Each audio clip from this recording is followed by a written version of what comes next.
Willkommen beim Nerds of Law Podcast. Die Nerds of Law, das sind Katharina Bisset und Michael Lanzinger. Wir präsentieren euch Neuigkeiten zu Recht und Technik, spannende Interviews sowie Tipps und Tricks generell zur geekigen Seite des Rechts. Denn vergesst nie, Law is the ultimate science. Nerds of Law, episode 132, The Rainmaker-Maker, with Scott Simmons. Hello and welcome to today's Nerds of Law episode. Again, it is an English-speaking one, and we've invited Scott Simmons, who's, making rainmakers. What exactly that is, he'll tell yourself very shortly. But I've been following Scott for a while now on LinkedIn. He's part of the, let's say value-based pricing bubble, if such a thing even exists. And due to his numerous very valuable insights, I just called him up. I sent him a message like, okay, we chat about the podcast. And that led to full disclosure, me inviting him to the podcast, hiring him, and another project we're not quite yet talking about. So much for, if my fangirling last week was bad enough, you'll see what's going to happen today. Anyway, welcome, Scott, and please introduce yourself to our listeners. Hi there, Katharina. Hi there, Michael. Can I just start by saying it's a huge pleasure and honour to be here. I've listened to a number of your episodes, and they really do have some brilliant people on it, brilliant topics. So it's a real honour to be here. So, but when I describe myself, I tell people I'm a toolbox for turning lawyers into rainmakers. So what I do is I give lawyers the tips, the tools, the techniques to get out into the marketplace, give great advice, and win more work. So if I'm teaching people their 30-second or 45-second elevator pitch, that would only be the sort of first 10-15 seconds of it. But so that's what I do. I teach lawyers how to give great advice, win more work. And to give a sort of brief background, I was, until the end of 2012, a practicing lawyer. I started off in residential conveyancing or residential real estate, moved into commercial property, then into trust and company management, and ended up in corporate. And I was brilliant at winning the work. I loved getting to know people. I loved hearing their story. I loved seeing where the opportunities were to help them. But I suffered quite bad burnout. And that led me to leaving the profession. And I got a number of opportunities to just focus in on business development. And so that's what I've been doing for the last, I think it's about 12 years, is just pure BD. And I think that's one of the things, and I have to also say you were one of the few people who didn't ask for questions or topics ahead. Quite the contrary, you said you wouldn't need any.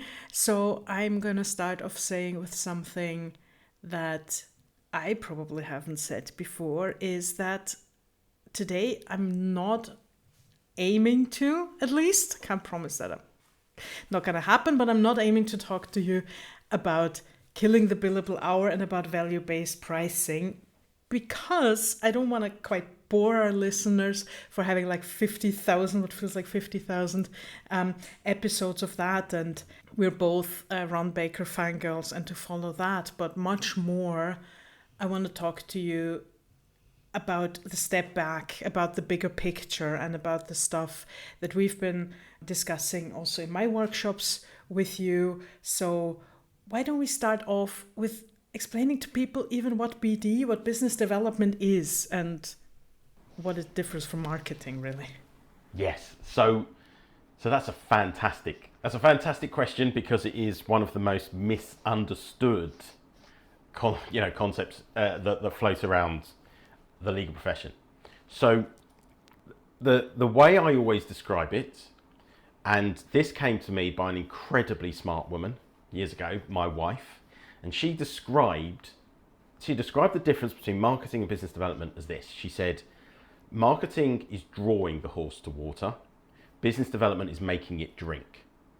And for me, that was just the most incredible explanation, because no one had ever really explained the difference. I'd never heard an explanation like that previously. Marketing is all those things that you do to get your brand, personal or corporate, out into the world, to get as many businesses or individuals to get to know you, to get to know your brand as possible. But marketing isn't honed in on individuals. Okay, you're just putting your message out there for as many people to see. And what's important is that with marketing, the best marketing is when you know who you are targeting. I'm sure we will probably come back to that in a bit. But business development, by the way, there is a fear in the legal profession about using the word selling. Okay, we're very comfortable to say and to use the words, cross-selling. But if you take away the cross and the hyphen and we just use the word selling, all of a sudden, oh, hold on a second, we're lawyers, we don't sell. We're awesome. People just come and run towards us or something. Right, 100%. And that is the way that that's the way we've always been taught, that clients will, when they know they have a need, they'll come to us, they'll find us. If we're doing the marketing, people will just respond to that marketing and they'll come and find us. Well, the world is very different. And what worked 30 years ago does not work anymore. And business development is selling. But it's not selling in the way that you see on the TV programs. It's not, it's not the Wolf of Wall Street. You don't need to sell stuff people don't need. Selling is about helping your clients get better results, helping them get better outcomes. And the important thing when it comes to the law is that you can get an awful lot of things wrong in life and it not make much of a difference to you. But if you get the law wrong, you're screwed. And this idea that people know when they need lawyers is ridiculous, really, because most of the time, most people come to lawyers because they don't know the law.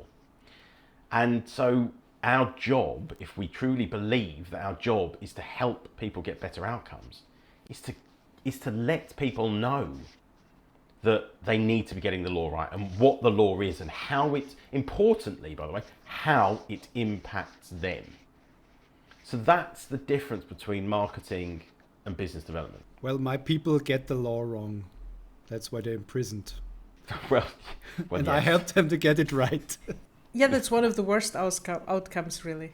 But I actually know what you're talking about. I like the picture with the horse, like draw it to water and making it drink. It sounds like it's very, very much the same, but it's actually very different. And I think that the better you know your potential clients, the easier it would be to sell them something. And I think the question now is, what comes first? Do you start with business development or do you start with marketing? That's another brilliant question. What a question. So glad I didn't spoil them for you. Now you're gasping more. Yeah, do you know what? Yep, do you know what? That's an absolutely brilliant question. What's so fascinating about that question is that for me personally, I don't think there is a right answer to that. How convenient, Scott. But I don't think that there is a right answer to that, because let's put it this way. Marketing without business development is great branding with no end result. Okay, you get loads of leads, but you can't convert them. No clients in the end, just a well-known brand. And we do see that a lot on social media. You do see people that have got very, very big followings, but actually when you speak to them or you find out about them, it's not converting to work. Okay, so marketing without business development is great branding, no end result. Business development without marketing is trying to sell with at least your hands, if not your hands and your feet, tied behind your back.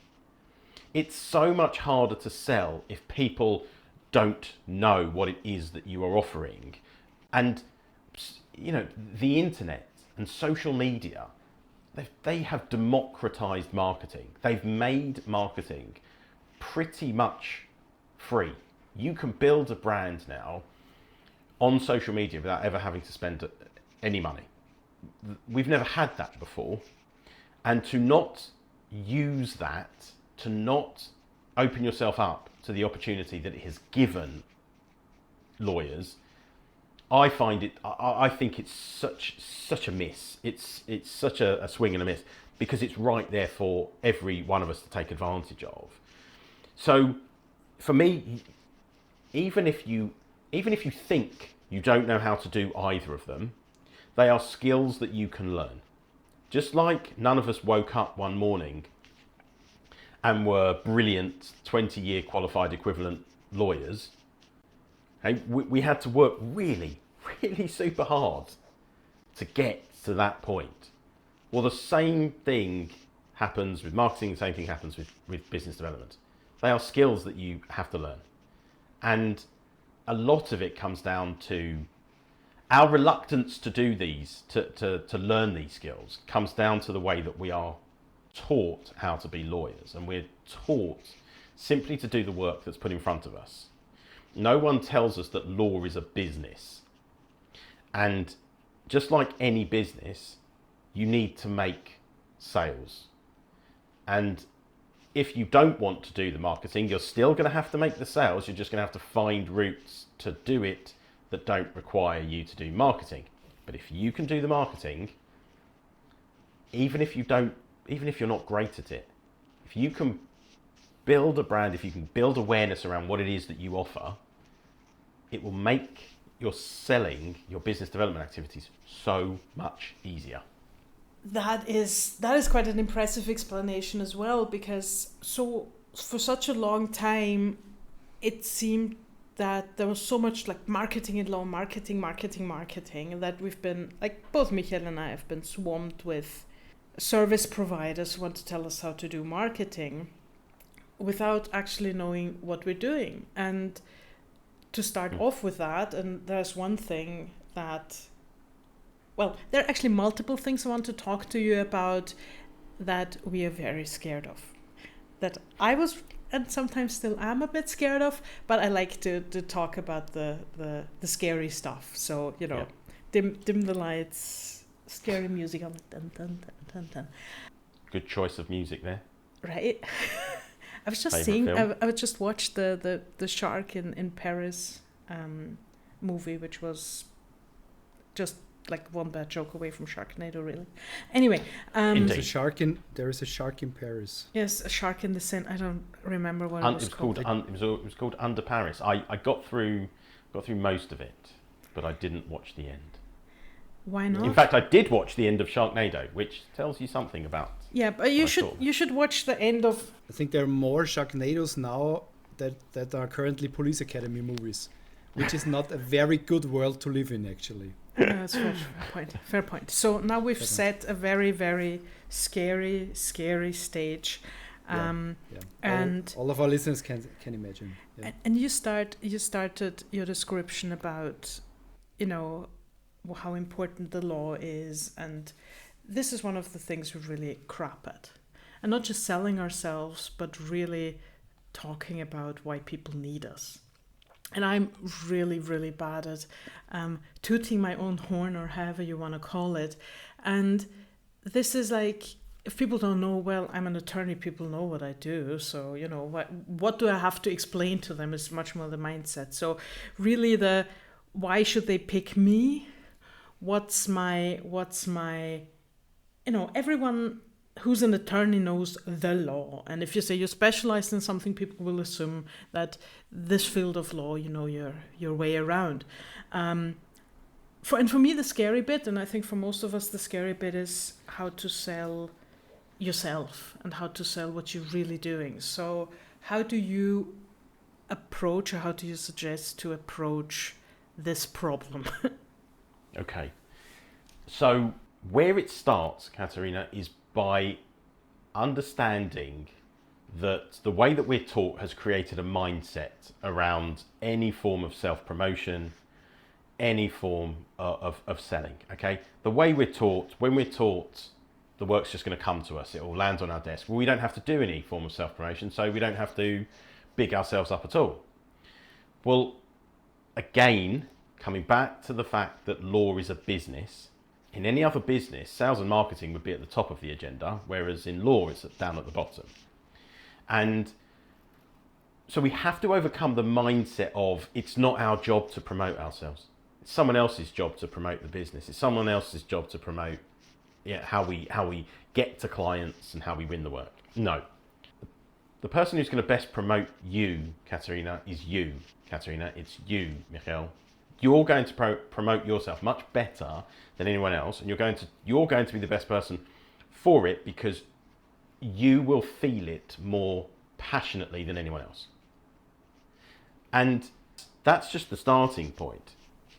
As you mentioned just before, Katharina, saying that you're a corporate lawyer or a real estate lawyer or a commercial lawyer or a criminal, that doesn't tell anybody anything. People genuinely don't care what it is that you do. They care about how what you do helps them. That's what they care about. So in order for you to have an impact on anybody when you're having a conversation, you constantly have to be thinking, what is it that I do that helps people? What is it that I do that gets people better outcomes, better results? Because telling people that you are a commercial lawyer or that you specialize in data privacy, or it doesn't tell anybody anything. And so sitting down, and by the way, the minimum expectation now is that you are good at what you do. You walk into any room, people expect you to be a good lawyer. That's not going to impress anybody if you tell them I'm really good at what I do. Well, It would be astonishing if a lawyer walked into a room and said I'm terrible at what I do. Right? So sometimes it would be even better if they just admit it, but yes. Wow. I used to have a friend who told me that his pickup line is, "I'm so bad in bed, you're not going to believe it until you try." Yeah, I know that pickup line. Oh dear. I didn't tell people it was you, Michael. You didn't have to out it. That was mean. No. I don't know how to respond to that. No. Yeah. Full disclosure, it wasn't Michael. That is so good though. It's just an awful channel, but nice for dragging Michael into it. Thank you. So it's not valuable to tell people that you're a good lawyer. They expect that. Anyone who meets you expects you to be good at what you do. Right. What they need to know is how what you do helps clients get better results. That's the conversation, that's the process that you need to go through. And when you start to do that, when you look at who your client base is, what their struggles are, what their goals are, how you help them overcome those challenges, how you help them meet those goals, what you find when you go through the process is that you start to, and one of the things that really helps is to use those abstract phrases and sentences and put them to stories, turn them into actual real life stories, case studies, examples of how you have helped clients. Because when you look at the ways in which you actually have and continue to help clients on a daily basis, you all of a sudden, you start to say to yourself, actually, I am really good at this. But it's no one else's job to tell people that I'm really good at this. I have to be brave enough and I have to be confident enough to stand up and say this about myself. And how do you actually get over the fear of communicating it, right? So if you sit down and be like, okay, I'm really good at this. So you mean the imposter syndrome? Yeah. Actually.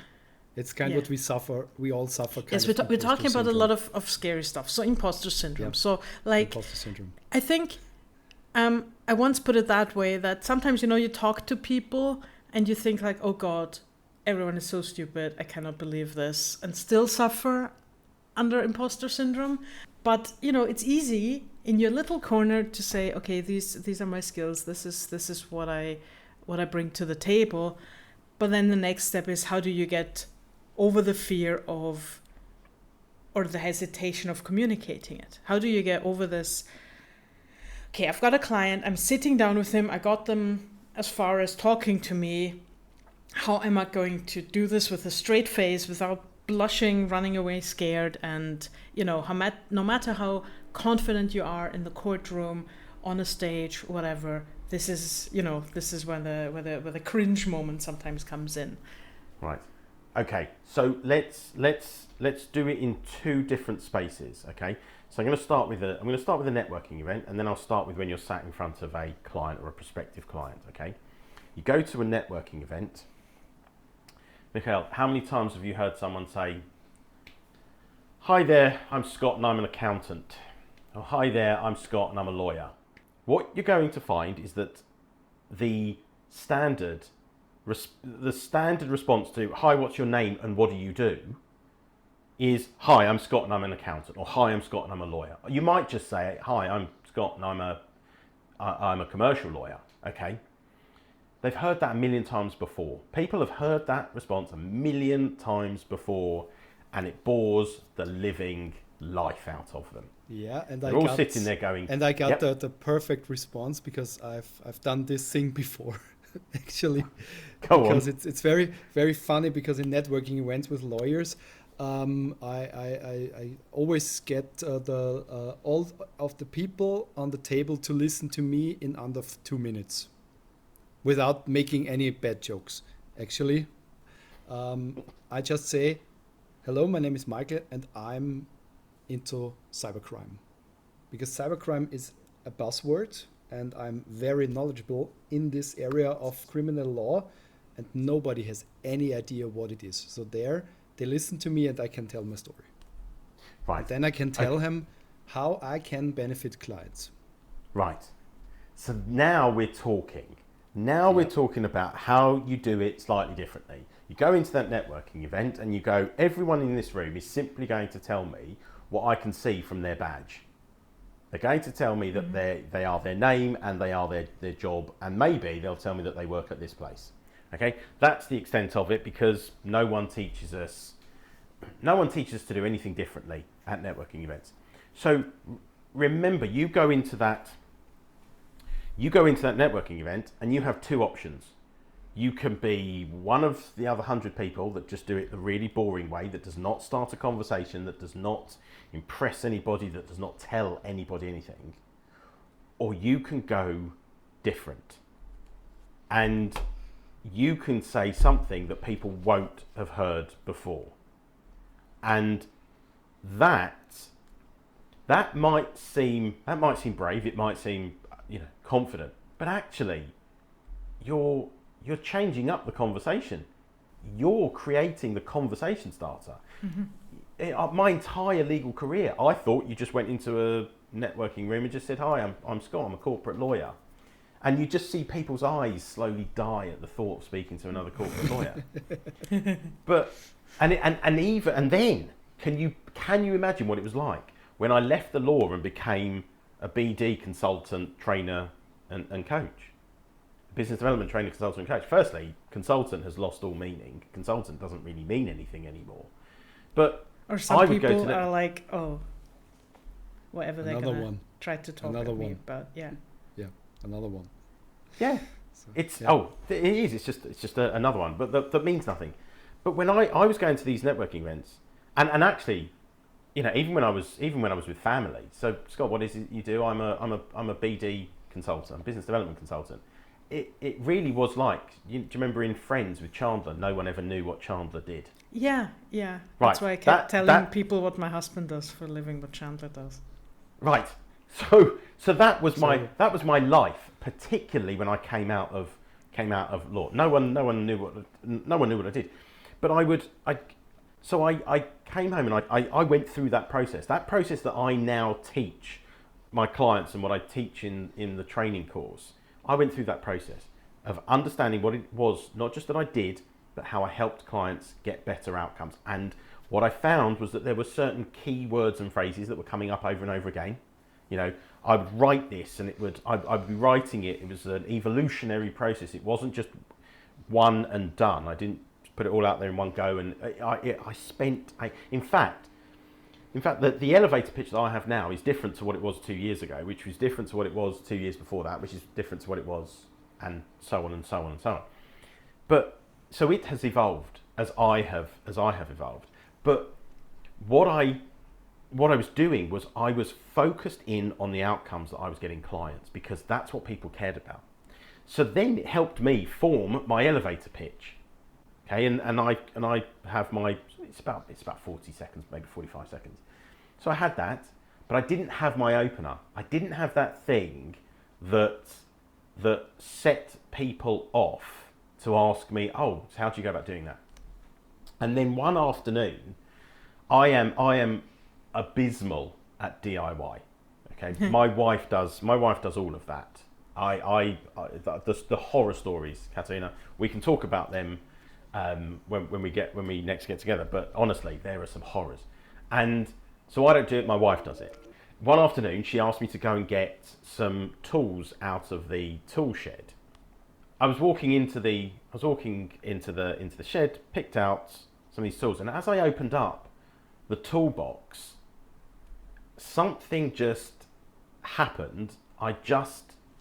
Something just clicked, and I looked at it and I said, "Toolbox. Well, I'm a toolbox for turning lawyers into rainmakers," and it happened just like that. All of the words were in that, you know, that document that I had created. All of those words except toolbox. But all of a sudden I had that connector. I'm a toolbox for turning lawyers into rainmakers. And I remember going back into the house and saying to my wife, "I got it. I've got my opener." And that has now been my opener. I'm a toolbox for turning lawyers into rainmakers. It starts a conversation because people go, "Okay, that sounds really different, but I'm not 100% sure what that means." So they go, "Okay, well, how do you go about doing that?" Well, I give lawyers the tips, tools, techniques to get out into the marketplace, give great advice, and win more work from better clients. I coach clients on subjects around leadership, mindset, culture, habits. I train lawyers in how to sell and cross-sell, how to give presentations that make other lawyers jealous, and how to network with confidence and purpose. You know, and I can keep going. But I've now done that so many times. So it's not a case of, you know, you're going to feel great about it the minute you've got it. Yes, it's going to feel really, really, you're going to feel nervous about it. You're going to feel a bit anxious about it. But those emotions that you feel when you're anxious or scared are the same emotions that you feel when you're excited. And what I say to all of my clients is, when you are doing this, don't think of it as being scared. Think about it as being excited at the opportunity to be able to just say this, get it out there, play around with it, see what works, see the responses that you get, and just have fun with it, because networking, you know, we're all there to win business, but networking should be fun. So you've got the networking side. So I said I'd come back to what happens when you're in front of a client. Yes. So Katharina, you and I, before we started working together, we sat down, we had a conversation, and did I once use my one-liner or elevator pitch? No, didn't use it once. But what I did was I peppered the entire conversation with value. I gave you examples, I gave you stories, I gave you bits and pieces of help that showed you a glimpse of what would be possible if you and I worked together. So I don't have to use the one line of the elevator pitch when I'm sat in front of a prospective client. What I have to do is show that one-liner, that elevator pitch is true by giving you help, advice, insights, examples. That does the work for me. What I was wondering always about your elevator pitch, and I think both Michael and I are a bit sensitive about buzzwords, and I think Rainmaker, you used one that's not overused, where it triggers a response, but not please don't say blockchain kind of. That makes me run the other way. But what I was wondering with that was, were you never afraid that it would turn some people off? Because my feeling about Rainmaker, maybe that was one of my first reactions before I read what you do, was I felt like the kind of Rainmaker in suits, the people who work a fuxillion hours a week, maybe make a fortune, but get a heart attack before they're 35. So there is a bit of a negative connotation to that. So how do you deal with that? Is that for you the kind of trigger to make people like, what do you mean Rainmaker? Do you want us to like bill 2,000 hours a week? This is actually very interesting, because I think that Rainmaker is rather positive, but I connect it to the movie, and I really like the movie. Yeah, maybe it's because you're older than me. With the Matt Damon one, but I also like the Wolf of Wall Street very much. I like the Matt Damon movie as well, but I just felt like in the legal bubble, Rainmaker so often the people that you send out to get the big bucks in, to get the big clients in, but also who work themselves. Rainmakers are the guys who can make it rain, so to make the impossible possible. The troubleshooters. The lone heroes. See, and now we're at a point where Scott needs to settle this one. What is a Rainmaker? So this is interesting, because I don't really have to do anything here. Michael's kind of doing it for me, right? So well, at least he's doing it for someone. Oh, you are on fire today, Katharina. Thank you. Fire today. Michael, you're going to have to step up, my friend. Okay. Just wanted to gasp there. I will do. Okay. I will try my best. But I think I've given some thought to it, what Katharina is currently experiencing and developing with you. And this Rainmaker persona, it functions for me. So I have my personal Rainmaker persona, which I have developed over the last 2 or 3 years. So it's your shrink, Michael. It's your shrink. Shrink or Shrek? Both. I can live with both. Right. So this is the real heart of the issue. And for me, I don't need nor want every single lawyer to like my content. I don't need every single lawyer to like or want to work with me. So every single lawyer, it sounds like a Beyonce song. All the single lawyers. All the single lawyers. You have the same. Sorry. Didn't want to interrupt you, but it was too good. Too good to be true. That was good. All the single lawyers. Thank you. Oh, I've got to tell you, Michael, I'm gonna steal that one. I'm gonna steal that one. No problem. It would be the first time we made up marketing slogans for people in our podcast. We made up things. All the single lawyers. I like it. It's now in my head. Yeah. It will live there rent free for the rest of eternity. It's brilliant, though. Brilliant. So what about all the single lawyers? But the only ones who take ones. But this is the point, isn't it? That you, Katharina, you were a bit turned off by it, but you were pulled back in with my content and the things that I was saying and the things that I was showing people. Michael, he likes the term Rainmaker because to him it means something different, and I'm interested in the people that see it in a positive way or can see it in a positive way when they look and read and see my content. Yeah. So I think we have to try and get away from this idea that our goal is to try and be all things to all people.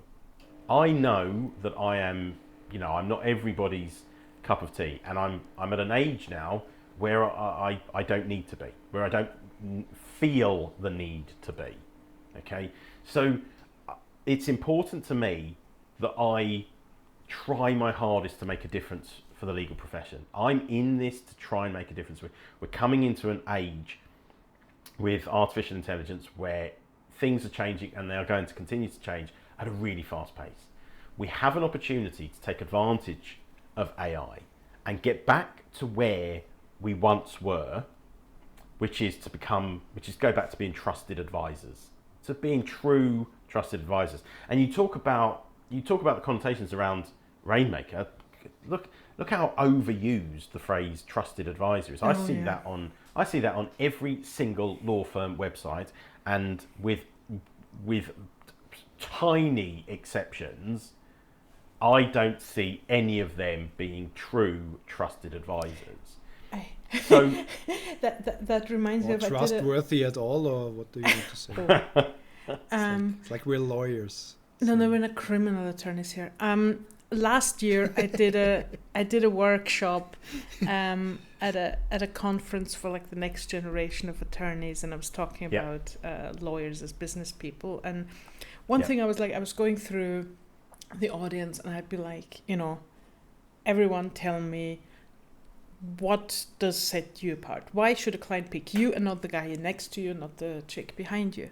And there was this whole range of dudes who were like, I asked them first what they're doing, and like, I do corporate M&A. So there were like 5 or 6 of them. And I was like, so, and the first one was like, I really understand my client. And the next one, I really understand my client. It's like, is there anyone here who would not say they understand their clients?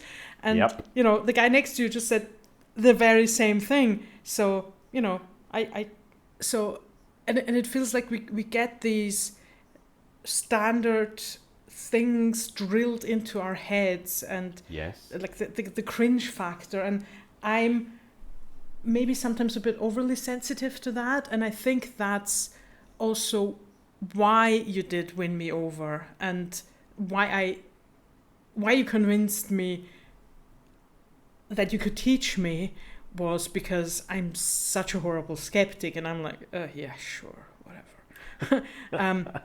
So if someone's like, oh, I can get you such and so many more sales a week, I'm like, yeah, sure, fuck off.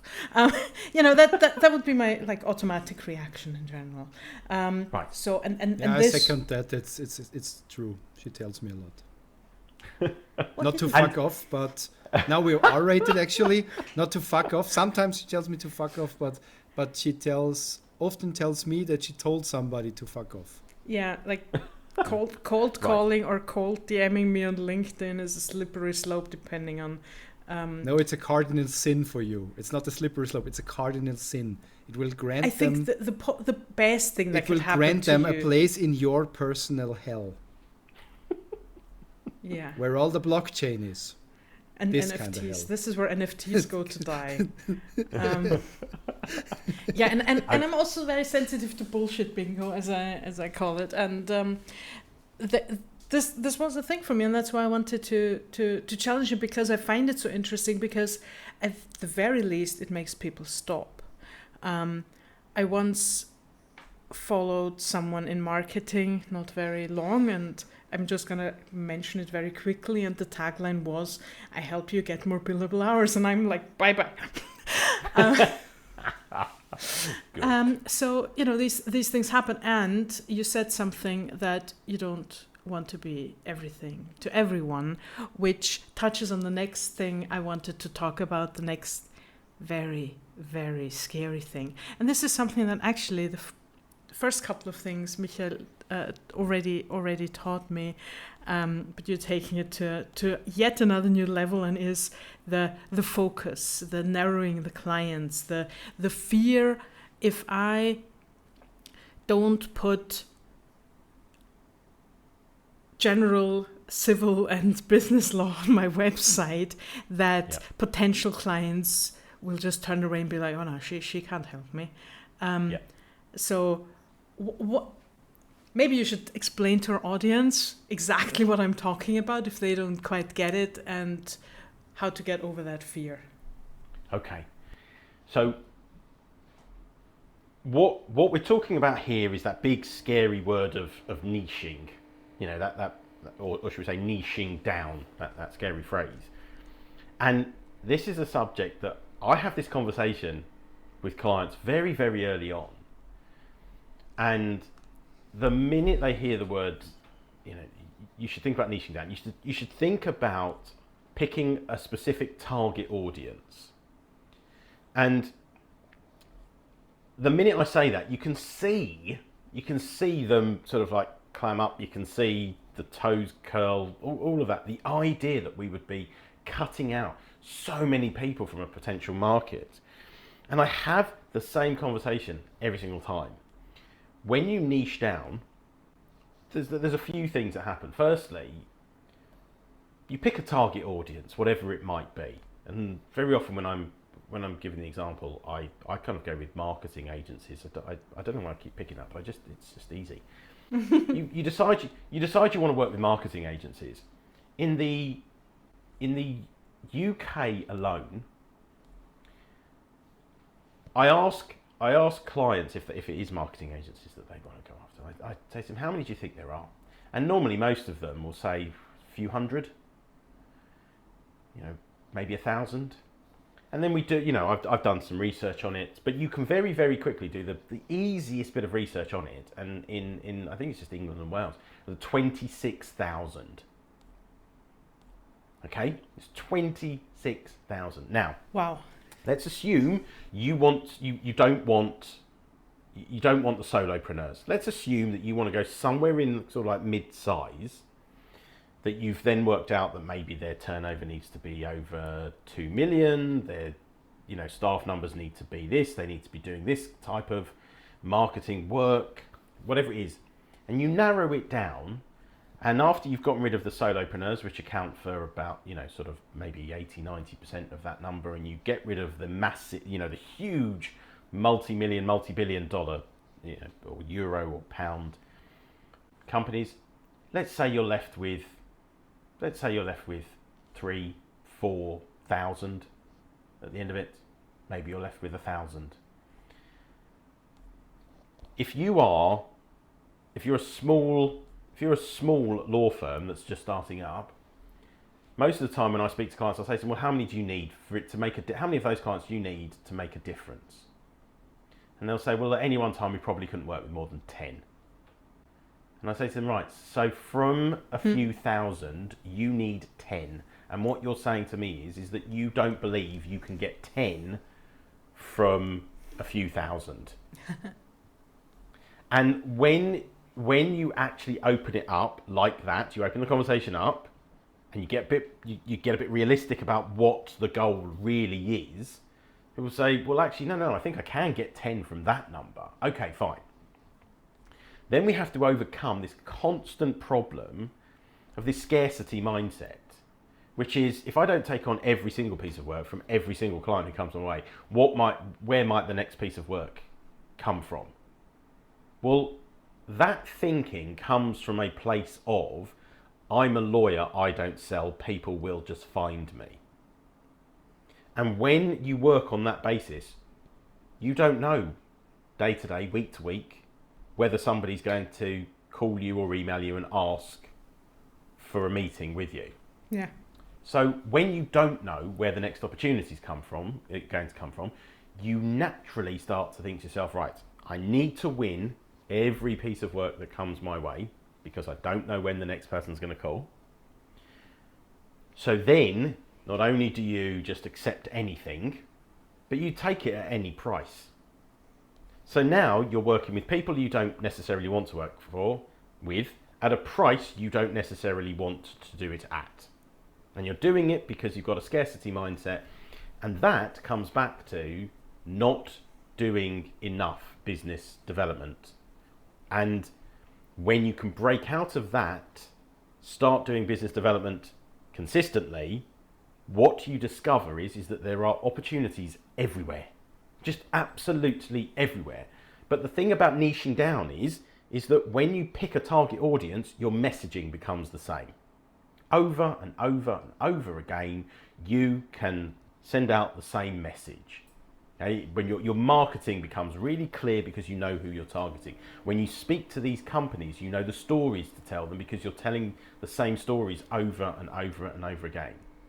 You know, when you and I spoke, Katharina, I was telling you the same, if not very similar, things that I have told the person who I'd spoken to before you and the person who I'd spoken to before them.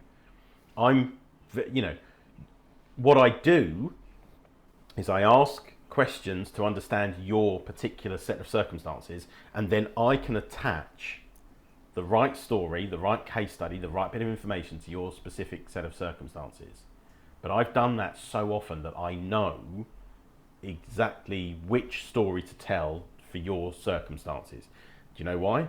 Because my target client base is not all professional services across the entire world. Okay, mine are lawyers, and they're a specific set of lawyers. They are not just any lawyer. So I know who I am targeting. I know that my content will appeal to a certain type of lawyer, and it will piss off. Now that we're swearing, why not?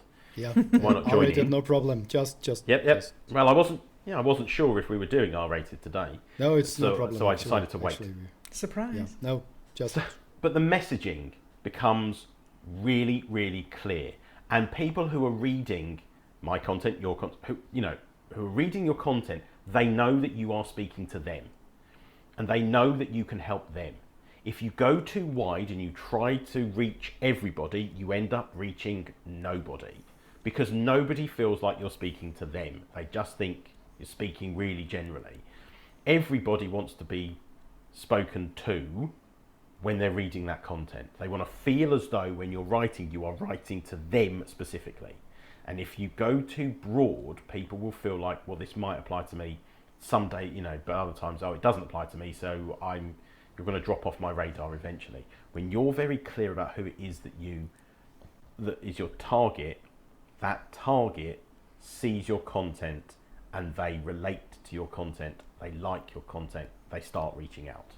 Actually, I got a nice story about it. It just happened today, because as maybe mentioned before, I'm a criminal lawyer, and I specialize in substances, so drugs. I'm a drug lawyer. I'm the only one who does this legally. The other ones are the dealers.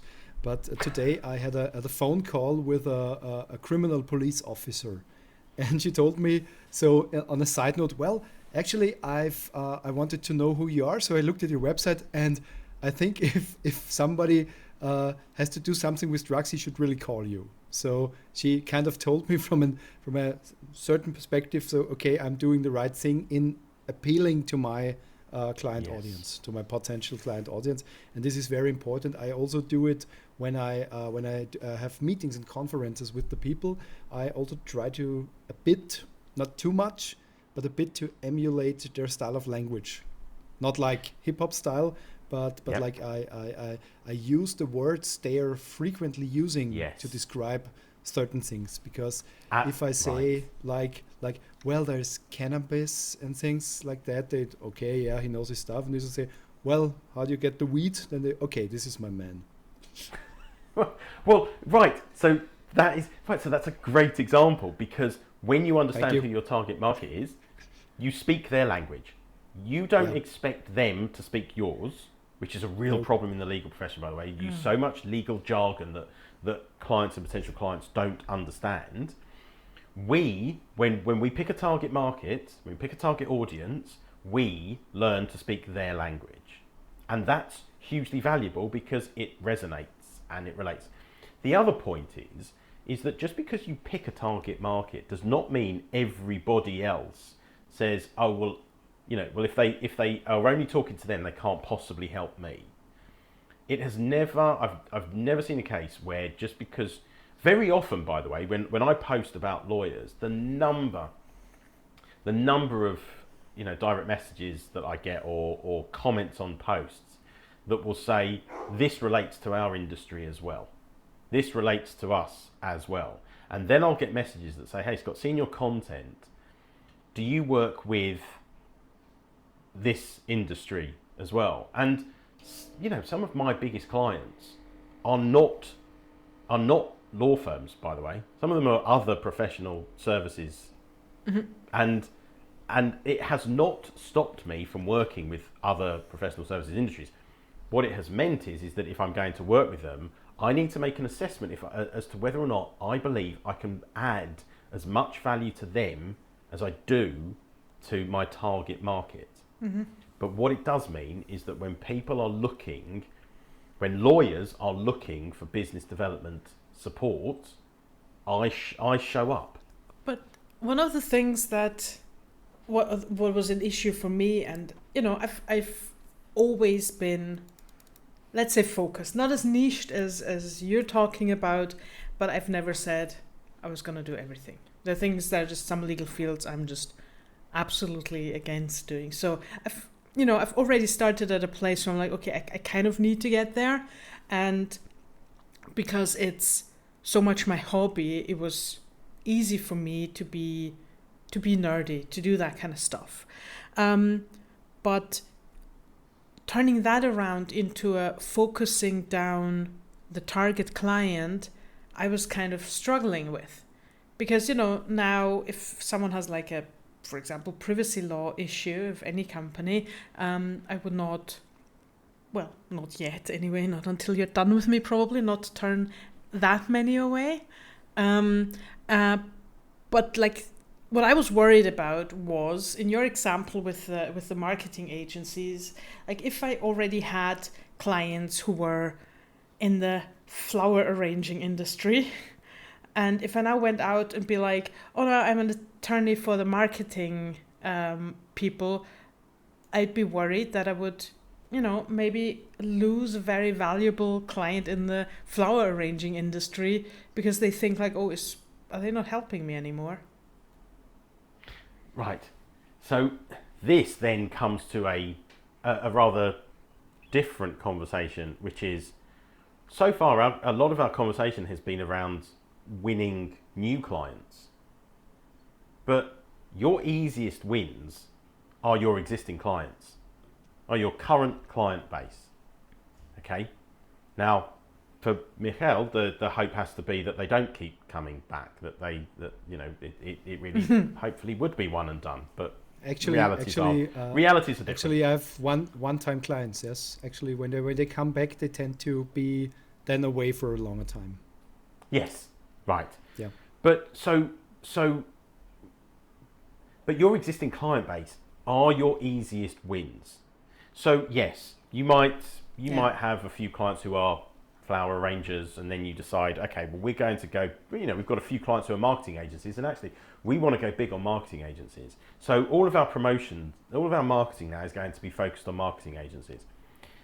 The only reason your existing clients would consider leaving you is because they feel as though they aren't a priority to you anymore. Why would they feel they aren't a priority to you? Was because you're not keeping in touch with them. Your existing client base are your easiest wins.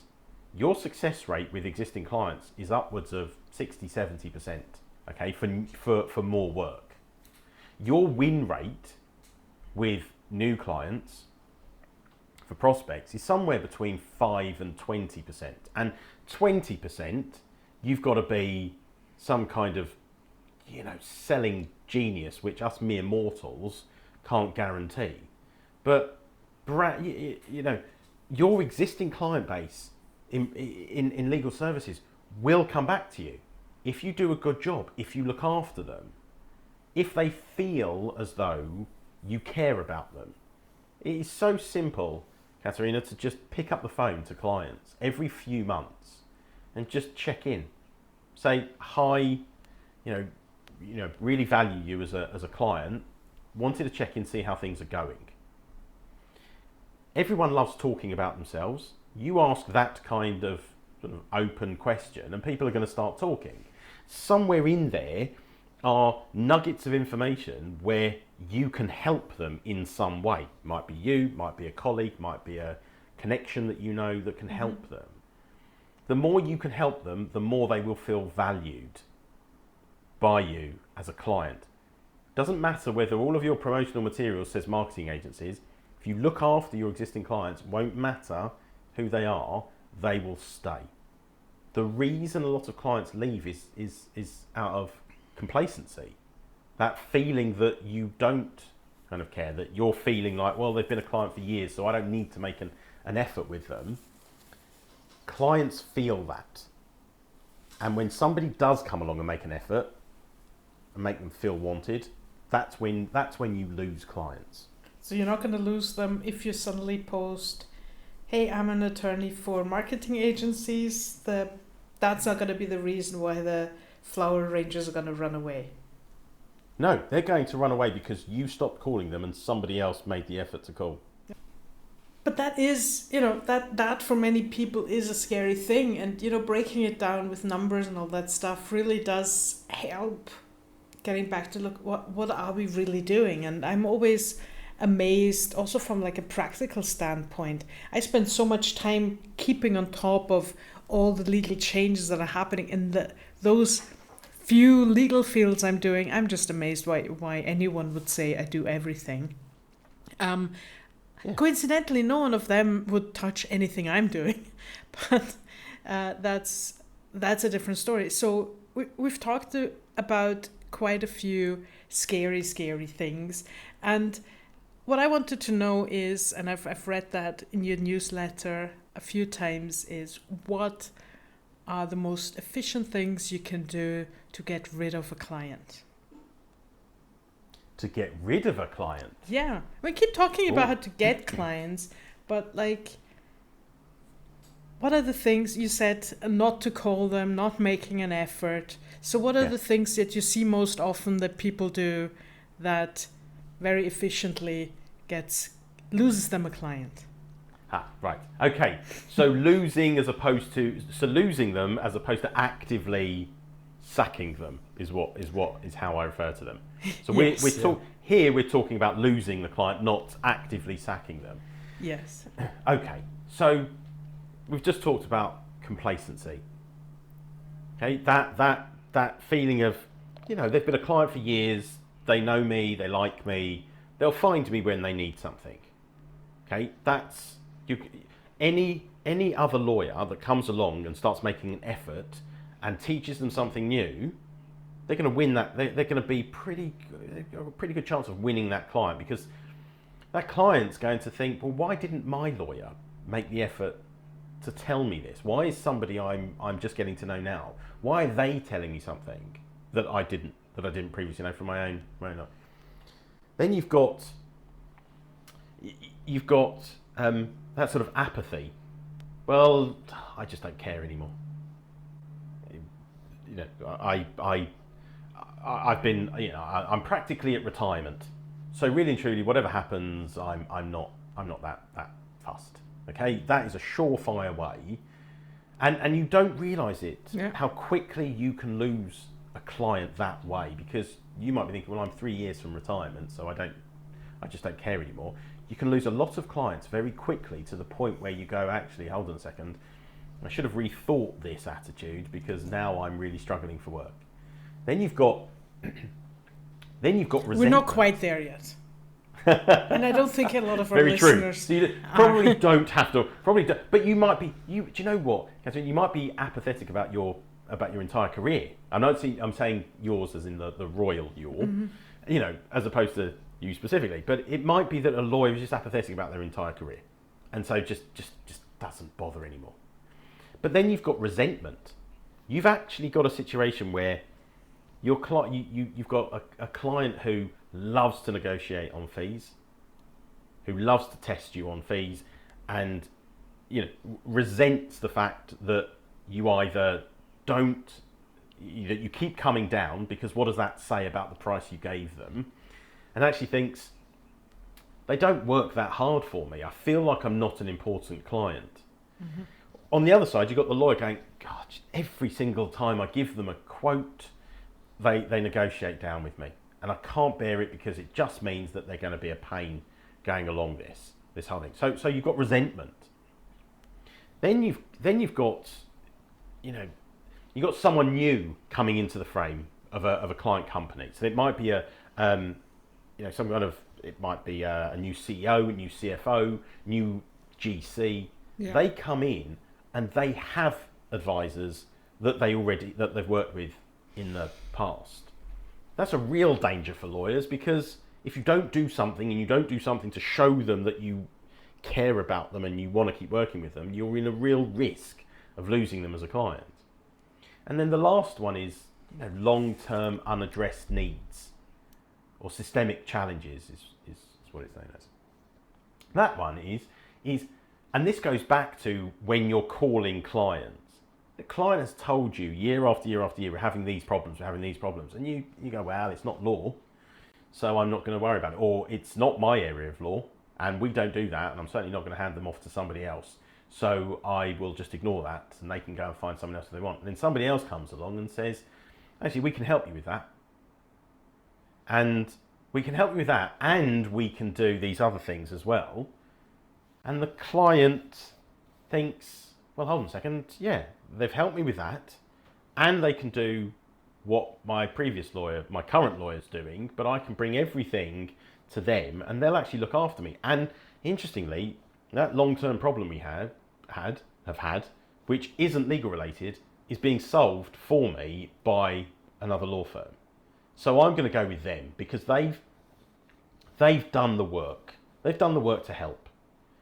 Those are the main reasons why we lose clients, and those are the reasons why we have to work harder to look after our existing clients, because the focus in so many businesses is, how do we win more new clients? How do we win more new clients? Well, you've got an entire client base there who is untapped, who doesn't know that you do this service and that service and that, or that you know people who do this, that and that, and you're not asking the right questions, and somebody will come along, because I've got to tell you, I teach lawyers how to steal clients from other lawyers. If you've got them as a target, the chances are they're already using a law firm. So if you contact them and you win them as a client, and they had a law firm already, you've stolen that client from them. I get people saying to me, "Oh, it's a bit uncut. Why do you have to use the word stealing?" And I say to them, there's two reasons. First, because it's true, and secondly, because no one wants to be stolen from. It's a really horrible feeling when something's stolen from you. Keep that feeling in you about your clients and work hard to make sure that doesn't happen to you. Ooh. Yeah. But that is some very, very tough stuff. And I think, obviously I'm going on with you for another couple of hours, but I don't want to, spoil everything for our listeners. And I really do want them to, follow you in LinkedIn. You've got, apart from no, you want them to become Rainmaked. Should have stuck with the other one. Yeah, well, because you can't conjugate if your life would depend on it, mate. Yeah, whatever. Well, this is it. Can I just say that? And I know I said this earlier on. I'm in this. I'm in this to make to help be part of a change within the legal profession. We need that. We need this. We need to stop thinking like we were thinking, or like we were taught 10, 20, 30 years ago. It needs real change in the profession, and things are moving fast around us, and if we aren't part of that change will happen to us, and it won't be a change that we are helping to bring about. It'll happen to us, and it won't be the kind of change that we want. So I'm in this to help lawyers become 21st century rainmakers and trusted advisors. I'm in this because the world that we're moving into at a really fast pace gives us an opportunity to stop seeing ourselves as document drafters and stop seeing ourselves as researchers. AI is going to take care of all of that for us. Now we get the opportunity to spend so much more time with clients, taking that drafting that's been done, taking that research that's going to be done, and using it to spend more time with clients, help them make better choices, more informed decisions, sit at the strategic table with them and become the trusted advisors that we were always meant to be. You know, I'm kind of scared to ask another question now because... No, it's either adapt or die. It's as simple as that. Yeah. It's evolution. Yeah. And as you said, we can't be the lawyers that lawyers have been like 30 years ago or like 100 years ago. It's not possible Absolutely. anymore, so that's it. I do have a question, and because that's a bit, you know, you talk a lot about the things we have to do, the habits to form. What I was wondering, and you know, just for practical present buying purposes as well, as what are the tools you work with? What are the, like, is there any software, hardware where you say, oh yeah, for BD, this is crucial, you need to get that to get your BD journey started? Right. So to get your BD journey started, it's not about technology. It's about you, the individual. Okay? You can buy all the technology that you want. If you're not, it takes you to make the difference. You have to be committed. You have to put the time and the energy into it. You have to be prepared to work really hard, because no one wins work without putting in time and effort and energy. Okay, so you start with changing that mindset, knowing that you can learn this stuff, going out there and learn it. Realize that no one died, no one got hurt if you sent an email that didn't connect, or you said something that didn't resonate with somebody. No one ever got hurt because you didn't get that prospect, or it didn't work out there. You can do this, and you can learn, and you can iterate, and you can learn and test, measure, learn, all of that. You can do it over and over and over again. That's the most important thing. After that, your CRM is your best friend when it comes to business development, because you can't do business development at scale without a CRM system.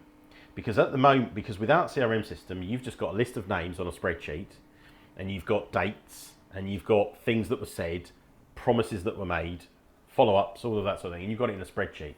And very quickly, because you're making good notes on your spreadsheet, that section that says what was talked about, what was discussed, gets very, very big, very, very quickly.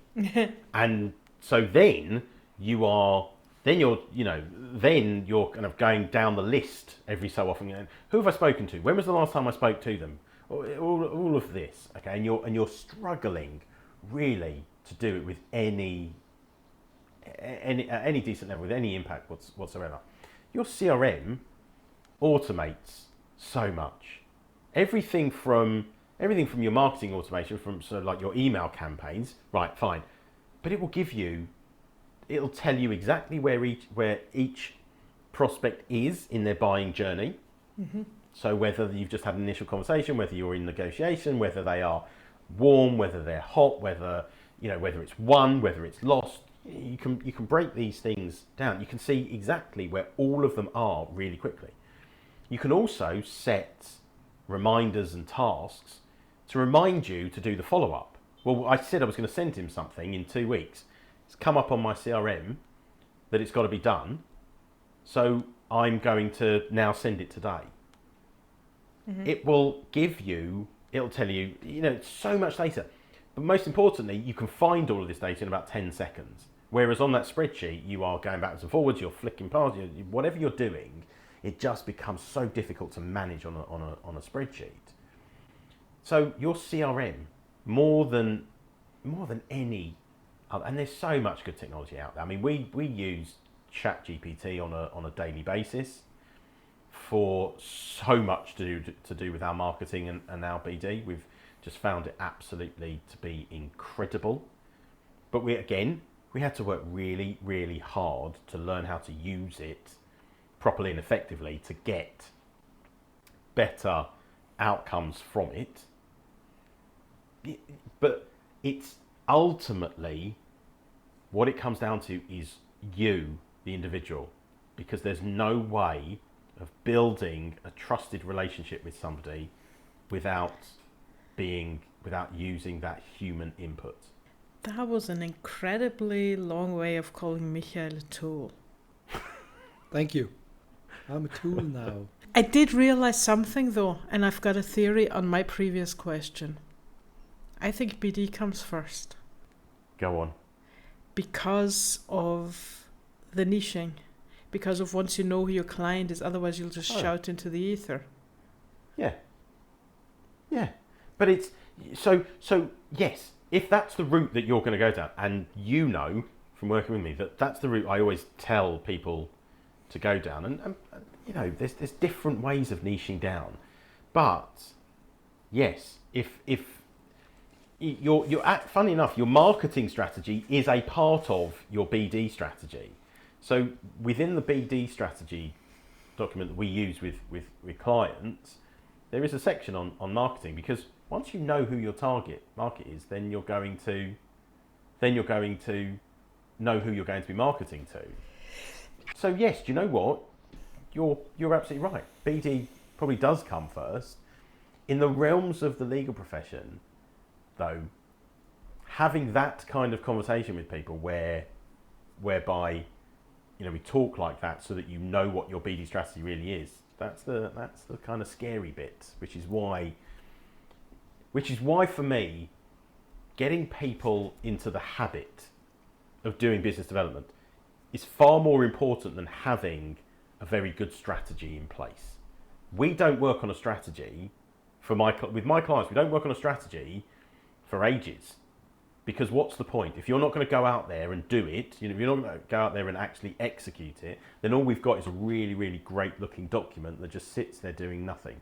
So we have at first business development, then a strategy, and then marketing. No, first we got processes. No. But in short, first you just ruined my joke. Thank you. You're welcome. You're so very welcome. Well, let's face it, it's not going to be, it wouldn't have been funny anyway. So, business development, strategy, marketing, BDSM. I like it. Oh, God. Really, Scott won me at, we'll have to do a process first. Process is always. So, and do I get any brownie points for actually never talking about value-based pricing, apart from saying that I wasn't going to talk about it? I've got to tell you, good on you, because this could have gone for another half an hour of me just ranting about it. Exactly. And I thought I've done that for a couple more episodes, plus I'm sure with all the other projects going on, we'll have plenty more opportunity to do that. And just to say on that, and then I will utterly leave it alone. If you've got billable hours targets, then you're going to struggle to make the time to do BD consistently, because your number one KPI is to get the work done. That's the struggle for so many people when their number one KPI is billable hours. Making sure you hit those hours is what matters. Everything else can come later, because you won't get the credit for winning loads of work if your billable hours at the end of the year have been missed. So that is just one of many problems with the billable hour, the impact that it has on things like business development. But that is, God, I could have maybe we should do that, have another whole episode about not having time for improvements or stuff like that. But like I said, we've got a lot of stuff in the pipeline, Scott and I, which we will hand over to our listeners over the next, even year, I think. So I think I'll wrap it up there and look over to Michael if he's got any more questions left. Gandalf or Dumbledore? No, easy that one.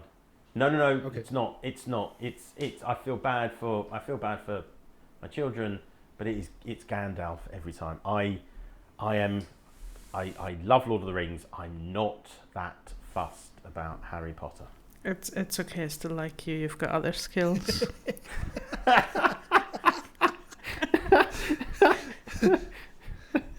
the one question I didn't ask you, Katharina, to win you over, clearly. But I will work on that ahead of our next session. It's fine. Dear listeners, go over to LinkedIn, connect with Scott, read what he has to say. Believe me, you learn a lot, and then there are a lot of more steps you can take. You find all the links in our show notes. But for now, thanks, Scott, for coming on this podcast as a first thanks of many. Thank you so much. Thank you both.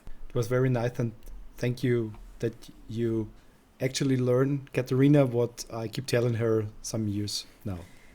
Yeah, but I just like wanted to hear it in a better voice, you know.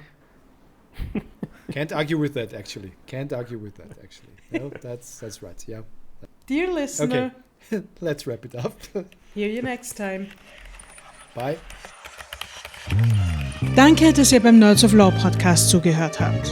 Auf unserer Webseite nerdsoflaw.com könnt ihr das Impressum, Datenschutzinformationen und viele spannendere Dinge finden. Dieser Podcast ist durch eine Creative Commons by Non-Commercial 4.0 International License geschützt.